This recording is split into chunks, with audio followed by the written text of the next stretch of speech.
Assalamualaikum warahmatullahi wabarakatuh. Oke, selamat datang di perkuliahan e-learning class untuk mata kuliah pengembangan sistem informasi.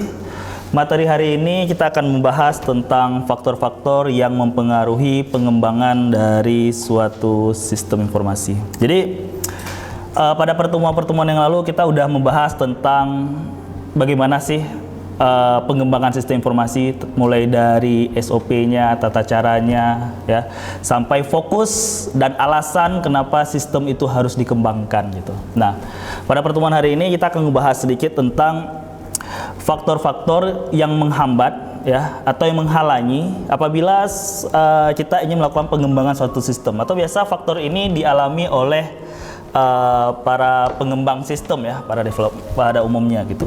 Oke, secara umum kita bahas 3 poin dulu. Apa sih kendala dari pengembangan suatu sistem informasi, dan kenapa harus sistem informasi harus dikembangkan gitu? Nah, yang pertama saya sedikit review dulu bahwa kita pada zaman sekarang ini mungkin disebut dengan era digital, ya. Ada lagi yang bilang tentang revolusi industri, ya. Tidak bisa bebas, ya, atau selalu besar ketergantungan kita terhadap gadget, ya, atau smartphone gitu, ya. Bahkan bisa dibilang ini adalah faktor dari penunjang hidup kita di era sekarang gitu, ya. Jadi kalau misalkan kita keluar rumah nggak ada kendaraan, Gojek gitu, ya, butuh kendaraan angkutan, kita bisa menggunakan smartphone. Di rumah lapar, butuh makanan, ya, tinggal tekan aja, datang makanannya ke rumah, gitu ya. Atau bahkan kalau kita buka lagi Play Store, ya, lebih detail di situ kayak ada aplikasi untuk cek kesehatan, ya. Ada juga sekarang Halo Dokter gitu, atau ada juga sekarang info lowongan kerja berbasis online, basis Android gitu. Jadi kalau misalkan kita butuh untuk info lowongan kerja, nggak ada lagi tuh istilahnya beli koran gitu. Dulu kan sering tuh, misalnya kita mau cari info lowongan kerja tuh, beli koran dulu. Selama seminggu tuh rutin tuh beli koran, sampai kita dapat kerja baru kita langganan korannya berhenti gitu. Nah, sekarang info lowongan kerja tuh udah bisa berbasis online, ya. Nggak perlu lagi kita harus beli koran dengan menggunakan aplikasi, ya. Kita bisa info lowongan kerja bisa langsung dapat. Jadi semua permasalahan yang kita alami saat ini itu bisa diselesaikan dengan beberapa aplikasi yang diterapkan atau dikembangkan, ya, berbasis mobile sekarang. Oke. Ini tidak lepas dari akses online, ya, yang sangat mudah untuk kita gunakan gitu, ya. Sekarang ini kayak ada istilah misalkan mati internet mati gaya, ya. Bahkan ada bilang kalau nggak ada internet kita kembali ke zaman batu. Istilah ini ada benarnya sebenarnya. Kenapa? Karena dalam 1 jam kita sangat sulit tuh lepas dari gadget yang online lah kita bilang, ya. Sangat sulit lepas kita online gitu, ya. Jadi misalkan bahkan kita lagi bosan nggak tahu ngapain, ya, buka HP, buka Instagram, buka media sosial online gitu. Nah, dalam 1 jam terakhir siapa yang lepas dari smartphone-nya, penggunaan internet, ya? Mungkin nggak ada. Dalam 1 jam terakhir mungkin ada masuk WhatsApp, 1 jam terakhir mungkin kita nengok status teman, ya. Dalam 1 jam terakhir aja itu nggak ada tuh, ya. Apalagi dalam 1 hari terakhir nggak mungkin gitu, ya. Bahkan kuota internet, ya, habis dalam waktu 1 jam aja kita udah panik, ngerasa bahwa kita orang penting banget tuh, ada yang cariin, padahal belum tentu gitu. Tapi kita kayak bosan aja, nggak tahu ngapain gitu. Ini menandakan bahwa ketergantungan kita terhadap jaringan internet itu sangat tinggi saat ini, ya. Oleh karena itu sekarang muncul tuh poin ketiga, menjamurnya startup gitu. Jadi startup ini sesuatu yang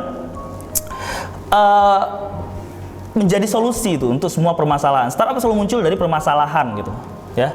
Oh, males nih nyuci di rumah, ada tuh startup untuk laundry gitu, kayak nyuciin, ya. Nyuciin itu kan aplikasi untuk laundry. Munculnya kenapa? Ya muncul permasalahan itu karena orang males aja nyuci sendiri atau bawa pakaian ke laundry. Enak pakai aplikasi udah ada yang ngambilin gitu. Sama juga kayak tadi, males aja keluar rumah, ya. Cari makanan. Aplikasi itu ada lagi untuk untuk mencari makan atau membeli makanan gitu. Atau muncul lagi nih ide bagi wanita mungkin malas nih bersih-bersih rumah, nyapu-nyapu atau apa gitu kan. Mungkin akan ada aplikasi nanti untuk membersihkan rumah gitu. Tinggal kan banyak tuh munculnya startup juga munculnya banyak yang pengangguran ya, angka pengangguran gitu. Jadi mereka yang mungkin butuh pekerjaan, punya kemampuan untuk bersih-bersih rumah, tapi nggak punya akses untuk rumah mana yang butuh, rumah mana yang butuh kan nggak punya tuh akses tuh.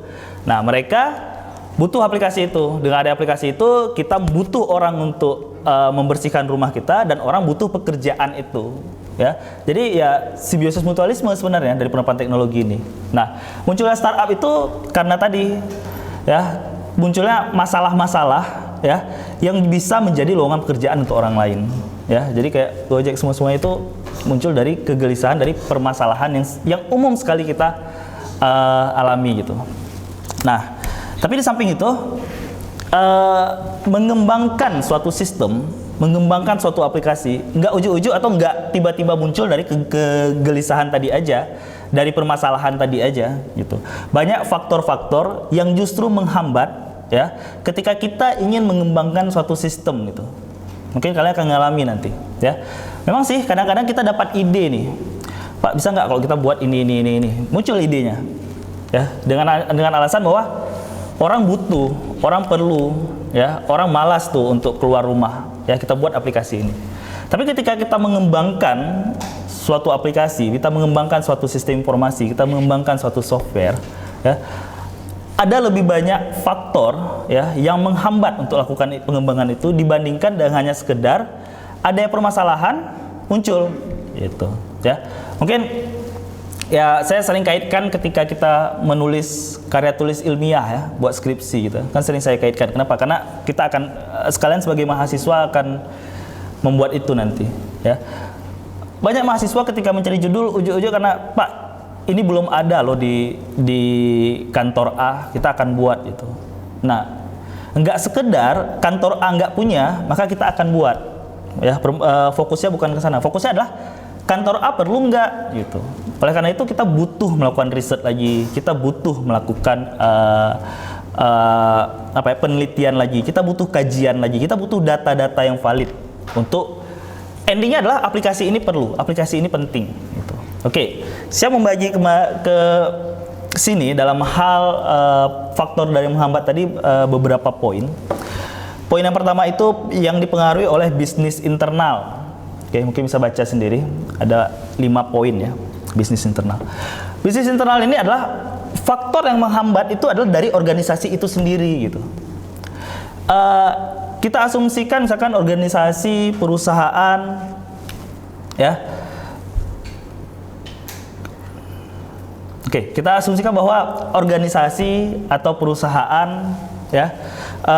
Yang ingin mengembangkan suatu sistem informasi di perusahaannya, ya. Di perusahaan saya nih misalkan untuk sistem informasi misalkan tracking surat aja nggak ada gitu, ya. Misal nih contoh gitu. Saya perlu nih, saya butuh gitu. Nah, terkadang ada faktor ya dari organisasi itu sendiri yang membuat bahwa itu tidak layak atau tidak bisa kita gunakan itu. Yang pertama adalah tidak kesesuaian antara aplikasi yang kita kembangkan dengan visi misi dan strategi suatu organisasi. Karena visi dan misinya tidak fokus pada penerapan teknologi. Ya, visi misinya nggak sampai ke sana. Ya, sehingga tidak perlu dilakukan pengembangan teknologi. Atau yang kedua bisa jadi adalah dari SDM di organisasi tersebut tidak mendukung. Jadi kalau kita buat aplikasinya ada, kita kembangkan, nggak tahu nih siapa yang pakai, karena tidak mendukung. Ya, di SDM yang ada di organisasi itu tidak memerlukan aplikasi yang akan kita terapkan. Selama ini tidak menerapkan aplikasi, tidak membuat sistem informasi juga berjalan dengan baik.